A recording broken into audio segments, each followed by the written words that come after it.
When the Nazis occupied Czechoslovakia in 1939, tens of thousands of Jews applied for visas to anywhere, and among them Paul Stranard and his wife Hedwig, nicknamed Hedy. Their best hope to save their lives was help from their cousin Alvin, thousands of miles away in Milwaukee, Wisconsin. So on December 11, 1939, Paul wrote him this letter. You may imagine that we have a great interest of leaving Europe as soon as possible. And Paul hoped he had an ace up his sleeve. These drawings, 8 beautiful dresses, and all accessories, down to hat pins and shoes, purses and gloves. Modern, elegant. His wife Hedy was a seamstress, a dress designer. Could Alvin find a firm in Milwaukee who'd hire Hedy and sign an affidavit to grant the couple visas to the U.S.? In his letter, Paul wrote, I hope the dress manufacturers you mentioned in your letter will like them. Karen Stranard is Alvin's granddaughter. It was a letter that was pleading for, savior, for, survival, and using the dresses as a tool to be able to get out of there. Alvin Stranard tried to find Hedy a job and visas for them both, but too late.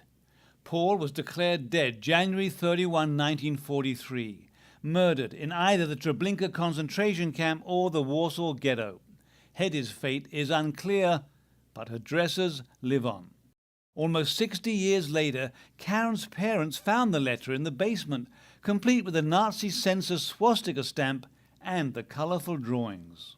The dresses represent prejudice and persecution and what was lost in the Holocaust because of it.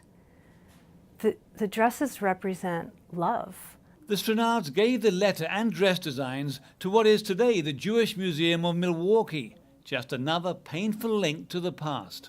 Until one day a visitor had an idea. Why not make the dresses? We had a wonderful opportunity to fulfill a victim's dream. So when Kathy Bernstein, the museum's director, met the costume director of the Milwaukee Repertory Theater, she didn't hesitate. And I said, we want to create an exhibit.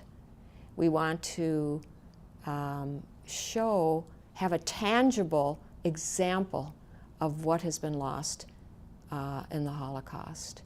And is this something the Rep can do? Well, she said, absolutely. And the rest, as they say, is history. The Milwaukee Rep began a labor of love. They became filled with Hedwig's story, and it became personal for them. Then hard work paid off. A researcher found a letter from Hedy, and bit by bit, Hedy Stranard took shape. We found out she had red hair and that she smoked cigarettes and that she had a sense of humor. Today, the dresses with their accessories, Hedy's last hope for survival, are the stars of an exhibit in the Milwaukee Jewish Museum called Stitching History from the Holocaust, running through February 2015. It's happy, but it's haunting too. It's a haunting thing. And inspiring too.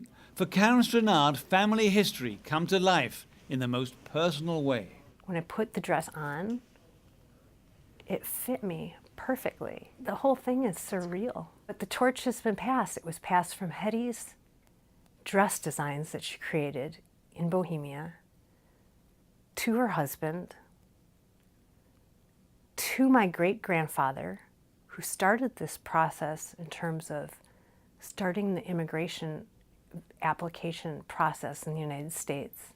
Among those admiring the dresses, family members who never knew their murdered relatives, didn't know their story, and now do. What we see here is history is ongoing. This is never going to die, and we have to keep telling the stories so that history does not repeat itself.